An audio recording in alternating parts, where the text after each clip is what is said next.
My unit! We got a refresher from Starbucks, but don't get it twisted. This sumbitch has caffeine in it. So they tell me. I'll be able to notice the difference. If not, and they'll be dealt with accordingly. This is going to be audio format only. We out in the world. But before we get to the cold open, BC had to get in front of the camera, behind the mic, and shout out loud, Red Team, go! Amp unit, wake up! Get up! Get amplified! Hell in a cell, my ass. You could call this tantrum in a crib, and it'd have the same effect. And just like that, Vince McMahon has ruined, burned to the ground, burned straight to hell. Another pay-per-view, this one, Hell in a Cell.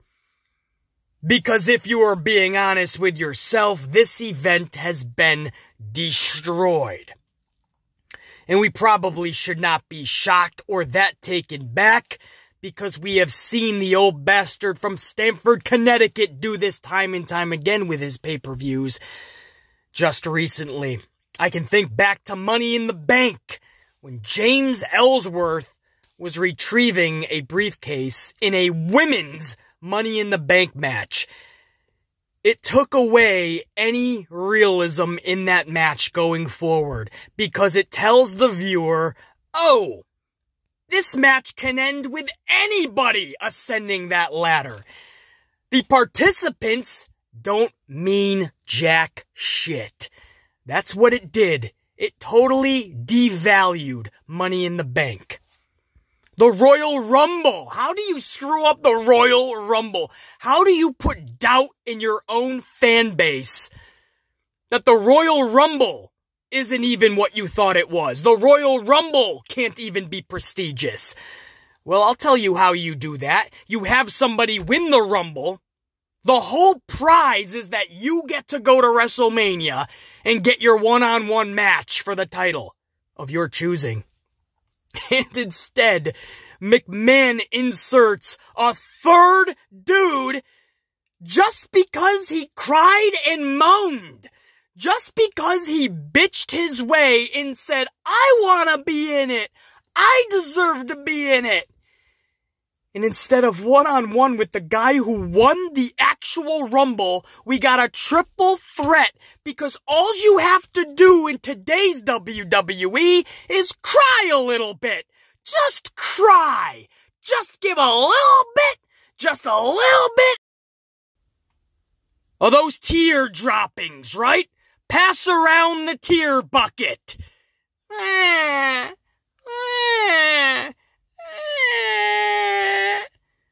I want to be in the match. And just like that, boom, wave your Harry Potter wand, and you add a third man. So now when you watch the Rumble, you can't tell me this is prestigious anymore, because any knowledgeable wrestling fan is watching this, and in our subconscious, we are constantly reminded, no matter who wins this Rumble match, it is not a guarantee they're going to get a one-on-one match. In fact, they may not even make it to WrestleMania to have that match. They may be off the card fully. Because that's what you just opened the doors to. You opened Pandora's box. Just like Ellsworth retrieving a women's Money in the Bank briefcase. A third man being added to what was supposed to be a one-on-one title match, because this dude literally won the Rumble. You devalue your pay-per-views. TLC is even devalued to nothing. How can you have TLC and anybody give a shit when we're constantly seeing tables, ladders, and chairs used basically every show? NXT alone has about 7 ladder matches every year. In fact, NXT just had a ladder match last Sunday to prove my point. Table matches all the time. I recall Lana and Nia Jax even getting a tables match. Just a few months ago, I strictly remind myself of that horror of Nia and Lana in a tables match. But then you want to have a pay-per-view themed around this shit. How? When you're constantly making these decisions that may seem minor, but you're devaluing the prestige of the actual event and match gimmick. You guys know I'm right. And now you add Hell in a Cell into this. Hell in a Cell, you look at how this has been booked from the jump. They're still trying to fill out the card, guys. They're still trying to fill out the card. Last week it was announced the main event because you knew it wasn't going to be Drew and Lashley up front. They wanted Roman in there. So they announced Roman and Rey 1 week before the actual event. And then just over 55 hours from the event, they pulled that match and said they're putting it on TV. And then they added Bayley and Belair, a women's match, 48 hours before the event, and they're adding and taking off Hell in a Cell matches. What the fuck happened to this company? A pay-per-view in this company, you used to build storylines and feuds over weeks and even months. Nowadays, you not only don't have a finished card, they're taking gimmick pay-per-views, which is surrounded by the actual gimmick match, and they don't even have it ironed out. So here we are 48 hours before the event, and we don't even know what cell matches are on the card. The main event cell match is being taken off, or one of the double main events with Drew and Lashley. That's being taken off. You got a Hell in a Cell match being added on. You got other matches trying to fill out the card last night. They're throwing Zayn and Owens on that card for the 746th time. And this is a pay-per-view. It is clear, and this is just truth. You can cry about it all you want or not like what I'm about to say, but WWE cannot handle 12 to 13 pay-per-views a year. They can't handle it anymore. It's not even about rushing a last-minute card, which we've been seeing for the past couple of years. It's gotten to the point where they can't even handle it, guys. They don't even know what matches they want on the card. They make the match, they take it off, they're adding shit. One of these matches will be thrown onto a pre-show. The sad truth is this company can no longer handle this many pay-per-views. It has to stop. The reason you have so many pay-per-views is because they want people to constantly have to get this subscription-based service, Peacock. And before that, it was the network. And before that, they just wanted the buy rates, right? Try to suck every penny they can out of their motherfuckers. But now it's about the subscription service. Every time there's a pay-per-view, it'll at least be put out there in the world. Oh, there's a big event coming. I gotta get the subscription service. What is it? Peacock? I gotta sign up. But if you can't handle it, then your whole business model is going to implode. And that's what we are seeing. How do you fuck up Hell in a Cell? It is simplistic. You put a couple of matches in place that revolve around two feuds that need to be settled inside of that Hell in a Cell structure. That's what Hell in a Cell used to be. For the most diabolical of feuds that can only end that way. Now they're just adding regular matches into this cell. And you're telling me that doesn't devalue not just the matches, but the way it's being booked has completely ruined Hell in a Cell. Vince McMahon has taken Hell in a Cell and burned it straight to hell. It's the truth. None of this is okay, man. It's an injustice to the actual wrestlers themselves. And what you got last night was more than watered down. Roman did his best, by the way, and I'm going to praise him when I actually get to the review and get to that main event. Rey Mysterio did his best. I'm going to praise him when I get to the actual review of that main event. So this is not on the performers, trust me. But that was more than watered down. Nothing in that match warranted Hell in a Cell. Nothing in that match was Hell in a Cell worthy. A fucking fire extinguisher? Rey Mysterio being catapulted into the cage? This is shit I see at the local bingo hall every single Saturday night with Luigi Lugnuts, Danny Dipshit Dugenheimer, Fuckwad Fred, and Bobcat Benson. Special guest referee, Peacock Polly. And special enforcer, Honkin' Holly. Local Bingo Hall Wrestling Federation can give me what I saw last night in Hell in a Cell. You add in commercial breaks.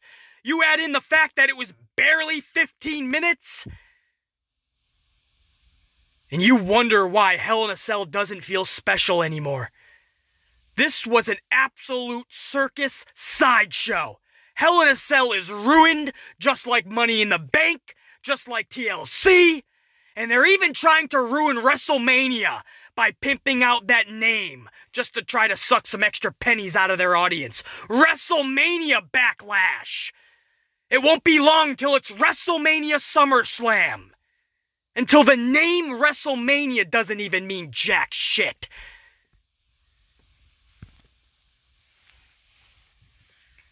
That's your cold open. Amplified truth. And you know every word that I just spit out is 100% accuracy. And it's pathetic. This event rushed to June so they can do it in the Thunderdome. And they had nothing in place, no plans, no care. They're still, today, do not be shocked. We are 24 hours away from the event. Don't be shocked if more matches are changed, rearranged, dropped, or added. These are pay-per-views. In 2021, this is what we have to look forward to.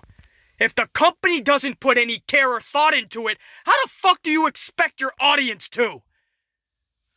We're gonna down this coffee, and we're gonna get to this full throttle review the only way we know how on this channel, amplified!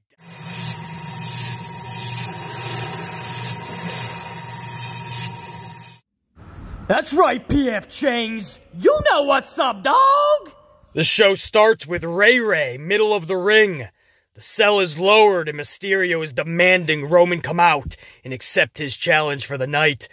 Even though Roman had already accepted that challenge 24 hours earlier on social media, literally 24 hours earlier, the match was just made.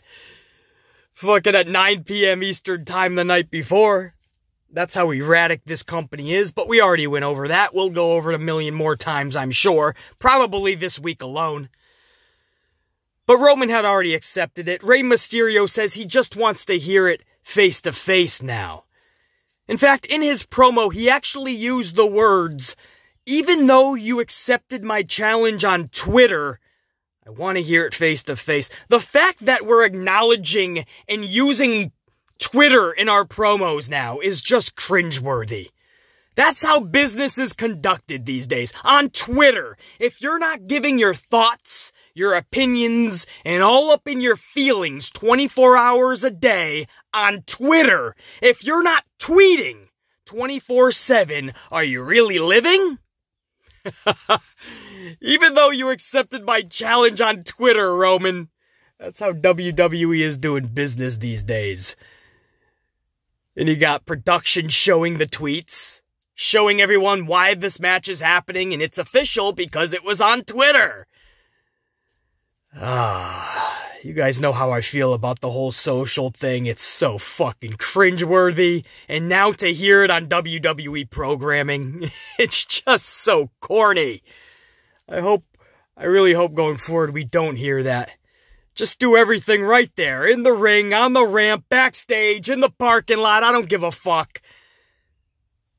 Please don't be making social media the official clause into a match or a feud. Anyway, moving on. Roman obliges. Roman comes out, stands atop the ramp. Paul Heyman looking at Roman Reigns like Jennifer Aniston would look at Brad Pitt or Kelly Kapowski would look at Zach Morris. Topanga would look at Corey Matthews. Steve Urkel would look at Laura. Laura Winslow. Fucking A, the way Paul Heyman looks at Roman Reigns, man. Relationship goals. He looks at Roman Reigns like it's a love spell, bro. Watch Paul Heyman in the way he looks at Roman. Oh, man. Paul Heyman's the best, man. You talk about getting somebody over. You want Paul Heyman by your side. I can't help but think, man, Roman must every now and again want to look at Paul and be like, dude, quit being so fucking creepy, man. So, Heyman's standing there. Oh, first of all, Roman says, I tried to be nice. I tried to be diplomatic. Now we do it my way. And Roman just walks off after that statement. Heyman is standing there like, now you done fucked up, Rey. And Mysterio is like, let's rock. This is for Dominic. Nothing big here, but it is an effective way to set up what is obviously a huge main event for Fox. You know, I understand the business side of things. I also understand that business-wise, in the long term, you fucked yourself over. This match was rushed anyway. On top of that, the prestige of Hell in a Cell is now in question. It just is. Whether you think it is tenfold or just a little bit, and it doesn't bother you that much, either way, it's now in question. And that's not what you want when we're starting to see all of these pay-per-views, all of these gimmick matches. Everything is now coming into question now more than ever because Vince is so erratic. I think there's more harm here than anything good. And when it was all said and done, as I went over in the cold open, there was nothing here that needed to be inside that cell. There was nothing that was cell-worthy.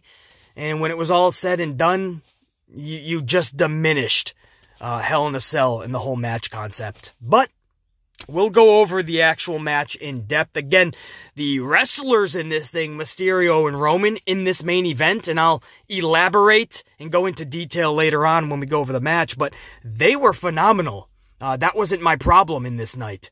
Roman usually is never my problem anymore. Now that we got this new heel Roman, this guy's on another level that most superstars can't even reach. They don't even know how to get to that level, much less reach it. But we'll go over that. It was a decent first segment to set up this big main event for later in the night. So no harm, no foul there. Other than to the actual Hell in a Cell. There's the harm, there's the foul. Going into the first match, it's a tag team match that follows suit, and it's Captain Sneeze and Apollo versus Big E and Kevin Owens. Not too much to discuss here. It was the run-of-the-mill tag match. Sami Zayn was on commentary instigating Kevin Owens. Clearly, we're seeing Zayn and Owens for the 746th time. In fact, they made that official for Hell in a Cell. So you thought it was the last time a couple years ago when you saw them wrestle over 700 times and they finally told us, this is it, man. We promise. We know we're giving you the same match over and over because we have nothing fresh, nothing organic, nothing creative to offer you. So here's Owens and Zayn again. But you'll accept it, because they put on good matches. So then they told us finally it was the last time. And then every so months they give us it again because they go back to it because they have nothing else. So we get it at WrestleMania, and that was supposed... I mean, that's WrestleMania. That's it, right? Nope.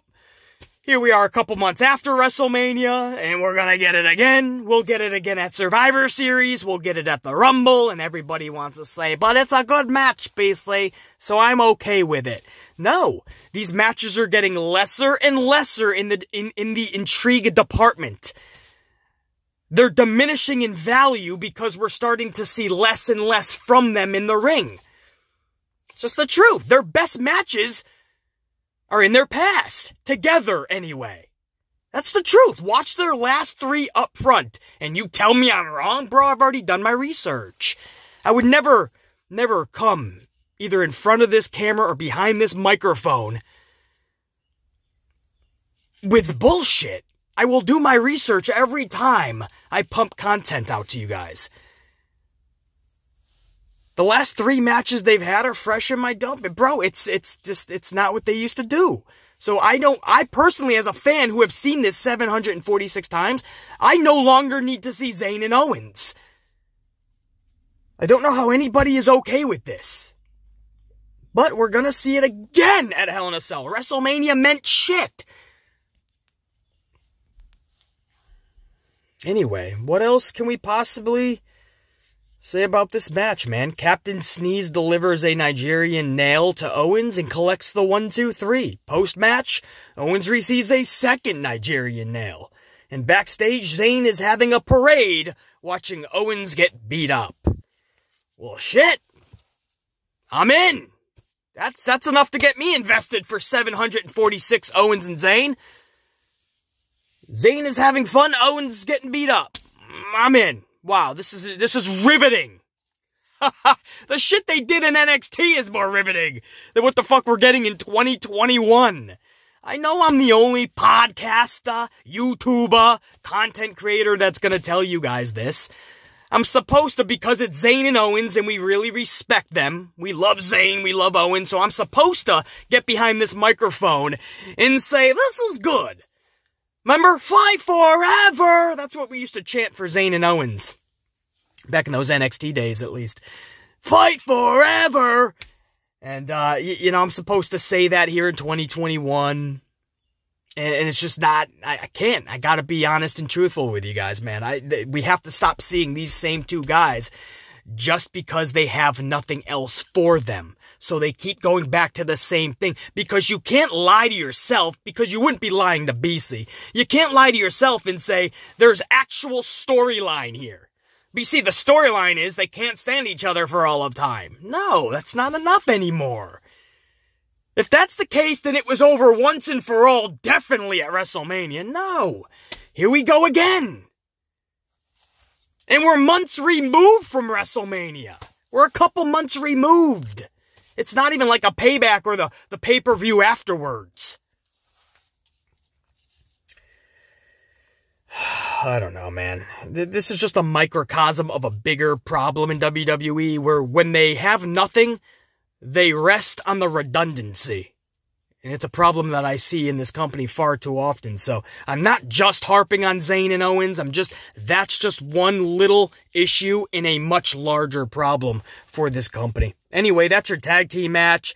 And Captain Sneeze gets the ultimate victory here. And this sets up another Zayn and Owens match somehow. Shinsuke Nakamura versus Baron Corbin ends hour number 1. The crown is on the line somehow. I mean, this crown literally belongs to Baron Corbin. It was just taken by Shinsuke. And Triple Threat Thompson, a.k.a. Adam Pearce last week, is like, well, why not have a match for your property? So, that's what we do. I can elaborate this on another hour till we're blue in the face. It's not going to do anybody good. This is the booking that Vince likes to put out there. So Rick Boogs is jamming Nakamura to the ring. Pat McAfee is standing on the commentary table, double fisting 2 phones with LED lights. I loved Pat McAfee in this, as I have been during Nakamura's entrances the past month. Back in the day, we went to concerts and we lit up our lighters as a show of respect. Today's kids will never know that feeling. Today's kids probably don't even know what a lighter is. But when you went to a concert, you would light that bitch up and you would see 10, 15, 20,000, depending on what venue you were at. You would look around at 15, 20,000 lighters all lit up, man, and it looked badass. I always remember, it was a Stain song. Who was it? Aaron Lewis. It's called Outside. and you had Limp Bizkit's Fred Durst right beside him. And Fred added nothing to this song. I think he said a little bit of the chorus. But Fred Durst's name was attached to Aaron Lewis's. So he got all that money when the song got really big. And I remember in that song, the live version that was taped. It was the original version of Outside. And Fred Durst goes, I'm feeling those ladders out there. You know, that's how Fred talks. I'm feeling those lighters out there. So you actually hear that on the main track. The song ended up becoming huge. So you hear Fred Durst all the time, man. I'm feeling those lighters. I just always remember that, you know, these kids these days, man, it's LED phones, right? You rip out your phone, you hope you got battery, and you light that bitch up. And you waste battery, man. Life in 2021. I fucking tell ya. Anyway, I'm going off on a side rant. Where are we here? Shinsuke wins this match, right? There's nothing really to talk about here because we've seen Shinsuke and Baron 21 times. So, there's no use for me to take 2-3 minutes talking about move for move or even sequence. We've seen this before.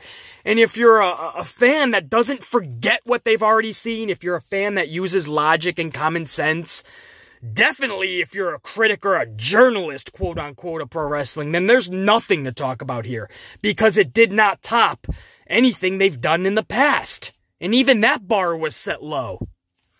But anyway, Shinsuke wins this match clean over Baron. You would think that would be the end of this because it was clean. But that means nothing in WWE these days. You could see them facing each other again next Friday. You could see that as an impromptu match at Hell in a Cell because we all know the card is probably still not finalized. But for this night, Shinsuke wins the match with a badass Kinshasa, by the way. And subsequently is declared the #1 true king of WWE. That's literally what they said after this match. And again, that ends our #1. Beautiful. Just beautiful. Good job, Shinsuke. And again, don't be shocked if we see this 17 more times in 2021 alone. Now, Bianca Belair is going to start our #2.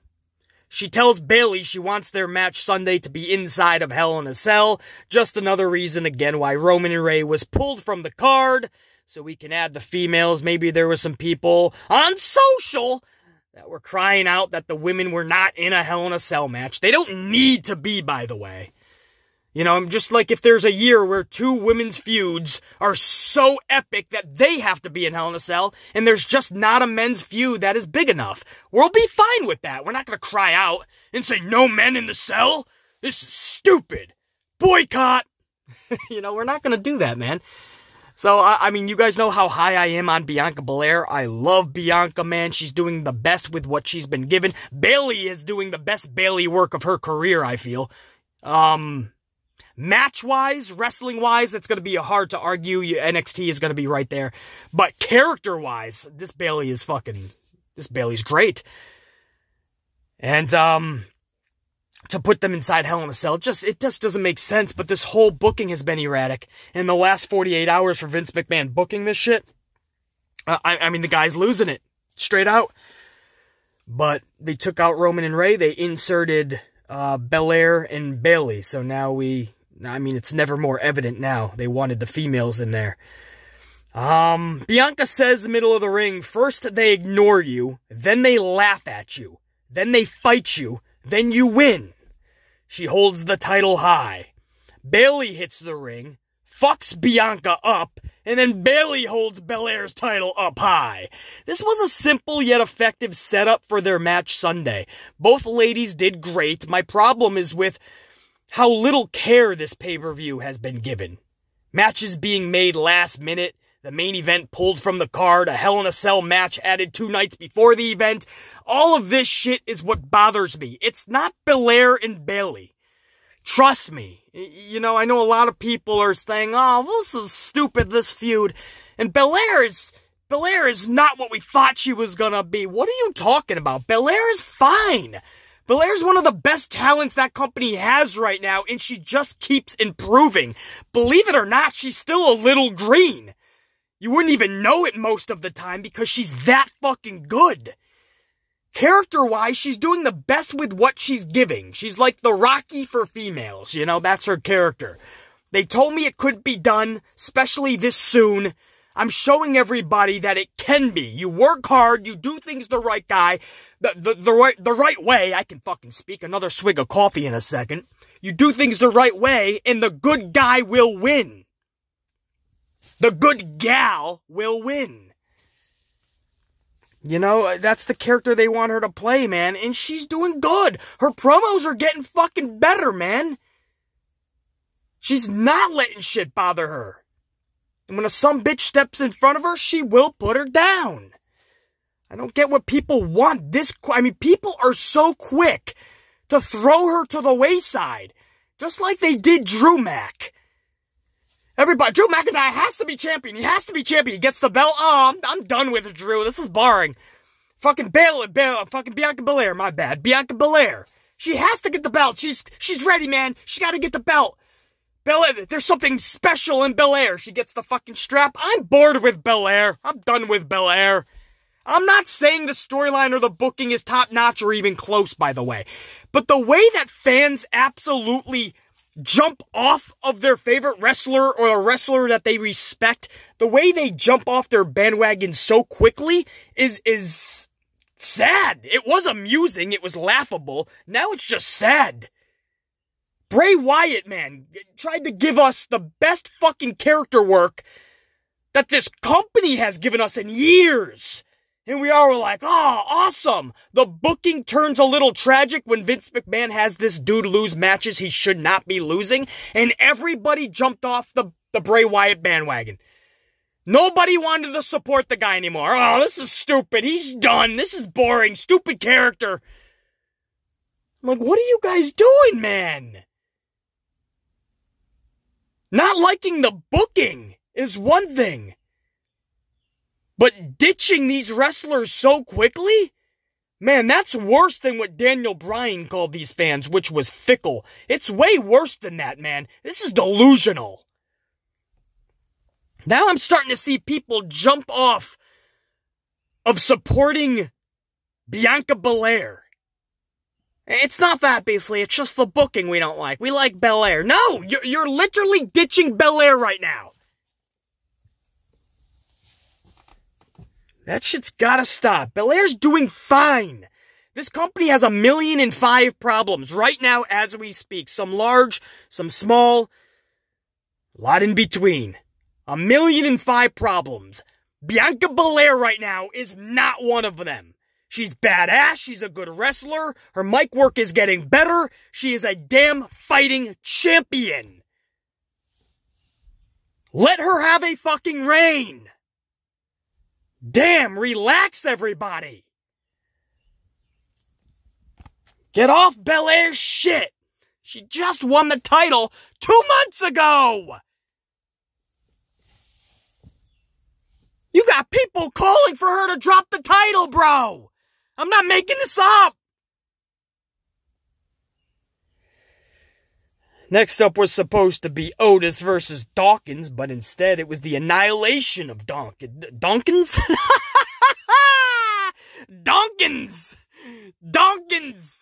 Montez Ford and Dawkins. Dawkins got donked a few too many times. Couple, 2, 3 too many times as a kid. Dawkins got donked. Alright, I'm starting to go into business for myself and entertaining myself here. Let's get back on track. The annihilation of Dawkins, that's his name, I believe, from both members of Alpha Academy, Gable and Otis. Slowly but surely, Otis is becoming the beast we all knew he was, but the old man botched. Could we be witnessing the resurrection of Otis? Just asking the question. And if so, how long does McMahon go with Otis before he gets tired of the new flavor of the month? Because that's what Vince does. He tells somebody he's going to give him the world. And then he gets tired of his new toys and switches to the next flavor of the month. He already went to push Otis big time. Remember when Otis won Money in the Bank? And we were hearing all the reports. He's so high on Otis. And literally like a few weeks later, we started to see Otis fall to the wayside. McMahon was done with Otis. Even reports that he sent him back to NXT because he was not happy with anything about Otis. That's McMahon for you, bro. And that's the owner. That's the lead guy of the company. The captain. The pilot. He's leading all of this. Whew. So here it looks like we're going to give Otis another chance. And this is heel Otis. This is badass Otis. This is straight face, just straight to business Otis. No more laughing. No more making people laugh. No more clown sideshow Otis. Is this the Otis that Vince McMahon envisioned? I don't know. Looks like a little bit of a push, man. This could be the resurrection of Otis. Time will tell, man. I'm not putting too much stock into this until I start to see this type of Otis for months. Then I'll start to say, hey, this is for real, man. One-on-one sit-down interview followed. It was conducted by Kayla Braxton. and it was with and for Cesaro. Seth Rollins interrupts, takes Braxton's mic and seat, and proceeds to tell Cesaro, and I quote, "Everything he does disgusts him, and he despises everything he stands for." This was great. You thought Rollins was gonna, because this was literally face-to-face, you thought Rollins was just gonna sugarcoat some candy-ass shit, and Cesaro was just gonna smirk, and that's how we're gonna lead into Sunday's matchup at Hell in a Cell. But no, Seth Rollins literally said everything. He said it like in such a voice where they're just having a cup of coffee. And he's like, "Everything you do disgusts me. Everything you are despises." I just loved it, man. Rollins has been great as of late. And again, some fans are like, "I hate this. This Rollins sucks. He's boring." This is one of the best Rollins characters I've ever fucking seen, man. He is great in this, and he keeps getting better and better. The laughing hysterically with Bayley last week had me fucking rolling. This week, the way he talked to Cesaro was so blunt that it was so hilarious. Loving Rollins' work. You could have easily put this match into the Cell in replacement of Rey and Roman. But again, they went Bayley and Belair instead. I just have to believe that this match, Cesaro and Rollins, this belongs in Hell in a Cell. This is the type of match. I mean, this is what just boggles my dome piece, man. I can't believe all of the erratic decisions for Hell in a Cell. And when it's all said and done, the one match that easily belongs inside the Cell is the one match that is not in the Cell. I mean, you remember what Rollins did to Cesaro several weeks ago. Put him right on the stretcher. Take that sumbitch to the Haas. How does this not warrant the Cell? And again, I believe we're playing a little bit of PC politic type shit in 2021. You know, we want to get the females in there. And because of that, a match that belongs there is sacrificed. I don't agree with that decision one bit. And then it was time for our main event inside of Hell in a Cell. Simmer down there, Vince. You're not needed for this one. Roman Reigns versus Rey Mysterio. Right out of the gate, it is made abundantly clear why we don't and should not have Hell in a Cell matches on TV. The commercials completely ruined the flow of what should have been a war. What should have been hell. Just did, man. You start to get into this thing in commercial. We start to get into it again, commercial. And then it's over. 15 minutes tops? I mean, you can't tell me that this felt like a Cell match.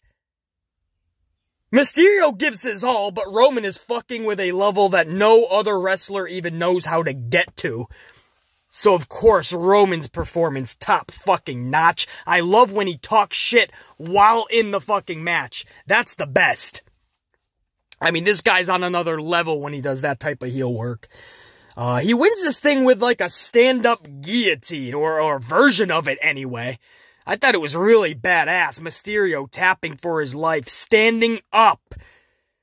Rey goes out. Roman retains his championship. Post-match, Jimmy joins Roman. I believe Jimmy, man. I was trying to do my notes quick too. I'm trying to follow along with the sequence that was happening post-match. I don't think Jay was even there last night. In fact, Roman backstage told Jimmy to go find Jay. But I don't think he ever did because he wasn't in the ring. Not that I remember. And I'll go back and confirm that for myself and you guys for a future vid. But I think it was just Jimmy that was out there, man. So Jimmy is showing his allegiance to Roman. Earlier in the night, Jimmy actually went to Roman's locker room and said, even though we're not always going to agree, I stand by your side. Let's do it for the fam. And Roman's like, I don't need you. I need your brother. Do me a favor. Go get your brother. He was never found, evidently. Jimmy goes out there instead. And then also post-match, Roman is screaming down at... Well, did he give him a second? I think he gave him a second. That's what happened. He tapped Rey out a second time, brah. So he put Rey into a second stand-up guillotine. Rey is tapping out profusely, furiously, ferociously for a second time, man. Rey Mysterio is tapping out. You talk embarrassing, man. This was supposed to be for his son, right? And Roman, there's no way you're gonna get away with what you did to my son. Roman, now. It's not even just about your title. I'm going to embarrass you. And bro, when it was all said and done, man, 2 tap outs. Poor Ray Ray. Ray Ray was trying to get to the top rope. He's wheezing. Like the fucking time the governor beat the shit out of Rick in The Walking Dead. Rick was wheezing for an entire episode after. Man, Rey Mysterio was trying to get to the top rope. Roman grabs him, stand-up guillotine for a second time, and Mysterio taps out again. And he starts yelling down. Roman is yelling down to Mysterio, "Don't ever question. I'm the head of the table. Don't ever question me." And then he screams out down to Mysterio, "Happy Father's Day." How fucking awesome is that? Father's Day obviously is this weekend. And he yells down to Rey Mysterio, "Happy Father's Day." Of all the times for this feud to be happening with Dominic, especially in Rey. And then he yells down, "Happy Father's Day," after just doing that to his son and to Dominic's father. Fuck, bro. Come on. Everything Roman is touching right now is turning to gold, whether that means the Usos, whether that means Rey Mysterio, Cesaro. Everything Roman is touching is turning to gold. At what point do you just look at the common denominator? It's Roman Reigns. Everybody else is absolutely great. I mean, Mysterio, Cesaro, the Usos, just to name a few. But man, when it's great every single fucking time, nearly every segment you're in, you gotta believe it's the common denominator right now that's just on another level that, as I've said a couple of times already, I'll say it a third time, it's a level that most wrestlers, nearly all wrestlers, don't even know how to get to right now. Just amazing. Even Omega, I think of Omega and AEW, and I say this because a lot of people are comparing Roman and Omega right now. And you guys know how high I am on Omega. I just love the shit that he did in Japan. I don't feel he hit his stride yet in AEW, and I know, basically, he's got 100 titles, man. What do you mean he's not hitting his stride or he's not the same? He's just not. Anybody that really follows Kenny Omega's career, has and still does, anybody who follows New Japan, or just wrestling in Japan in general, anybody that follows AEW, you know exactly what BC is saying. You know it's the truth. Omega is not the same Omega with that momentum that he had in Japan. You could put 100 titles on this guy, but he's not there yet. I definitely think a year-long tag team, whatever they had going with Hangman Page, man, that was really, really hurtful to Kenny Omega. And I knew that from the jump. I preached this from week 1. And I still had people going, "Don't worry, BC, it's going to lead to something really awesome." And it didn't. And Omega and Page, BC was right all along. It never led to anything. Literally nothing. And we just spent the better part of a year with Omega in this tag team. And now he's trying to be that guy again. And it's just, it's going to take a lot to put Omega back in the limelight that he was once in, because you have to feel that way. It's like Vince McMahon trying to rekindle the Yes movement or Kofi Mania. And he found out both times it can't be done. You saw Daniel Bryan at WrestleMania. It was a shell, bro. You can't just recreate these things. It's a certain feeling. And if it gets ruined, it could be gone for good, man. You know, and I'm high on Omega. So for me to drop this type of truth, you know that, it sucks to say. But I keep following Omega, and I keep hoping for the best, and I'm hoping he's put in the right situations, booked correctly, and that he's hitting grand slams every time he grabs a mic or is in that ring. I have confidence in Omega that he can get back to a pedestal. Will it ever be the pedestal that he was once on? I don't know. But it ain't gonna be Roman's right now. Roman is on a fucking different pedestal. I don't think people knew this pedestal even existed.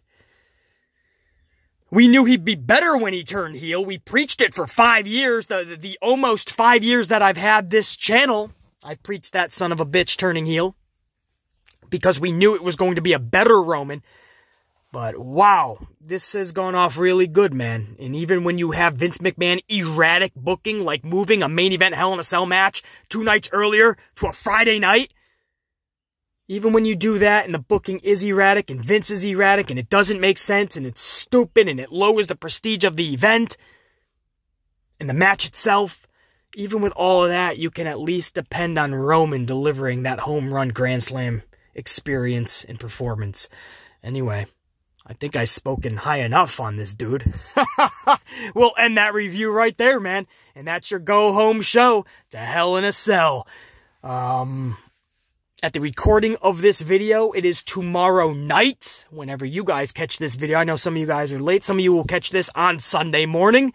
So for you guys, it will be tonight. Maybe you're going to catch this video an hour or two before the event. So if that's the case, Hell in a Cell is coming up in just about an hour or two for you guys. But no matter when you catch this vid, hopefully, man, we tune in out of habit and hope anyway. Hopefully this is a good event. And the worst part of all of this is the booking and everything on paper. And the erratic decision-making. Hopefully that's all the worst of it. Hopefully the best of this event is yet to come. And that is the event itself. With the performances and the thought and the care. Hopefully some thought, some care was put into this event.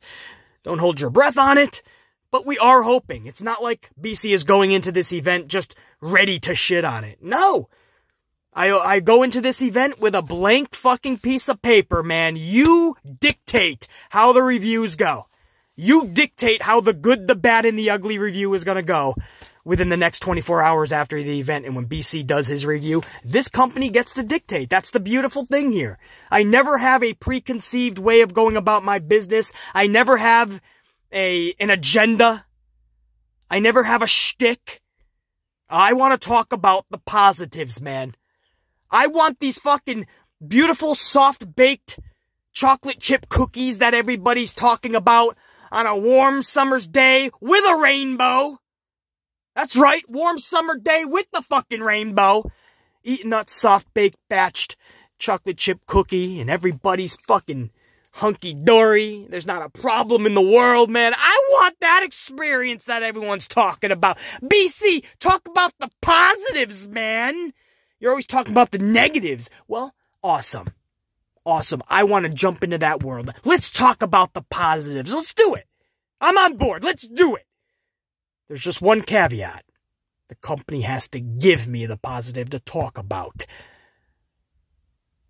And we will talk about it. Oh, I assure you, we'll talk about it. On the good, the bad, and the ugly. Hell in a Cell 2021. Within the next 48 hours. Stay subbed. Stay notified. You'll know when that son of a bitch is up on the channel. And until then, think, be, live, amplified. Check you later.